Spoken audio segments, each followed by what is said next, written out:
জাতীয় নিরাপত্তা ও নিরাপদ বিমান চলাচলের স্বার্থে সিলেট ওসমানী আন্তর্জাতিক বিমানবন্দর, হজরত শাহজালাল আন্তর্জাতিক বিমানবন্দর সহ সকল বিমানবন্দর ও তৎসংলগ্ন এলাকায় ড্রোন উড্ডয়ন সম্পূর্ণভাবে নিষিদ্ধ করা হয়েছে।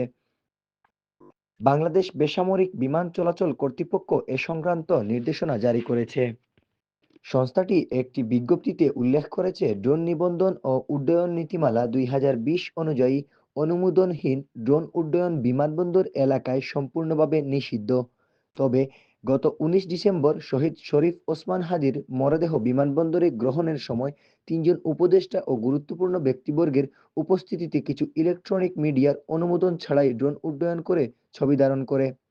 এ ধরনের কার্যক্রম বিমান চলাচলের জন্য মারাত্মক ঝুঁকির কারণ হিসেবে উল্লেখ করা হয়েছে। বেসামরিক বিমান কর্তৃপক্ষ সংশ্লিষ্ট সকলকে বিশেষভাবে অনুরোধ করেছে, বিমানবন্দর ও তৎসংলগ্ন এলাকায় ড্রোন উড্ডয়ন না করার মাধ্যমে নিরাপদ বিমান চলাচল নিশ্চিত করতে সহায়তা করবেন। এহি আহমদ, সিলেট ভিউ, সিলেট।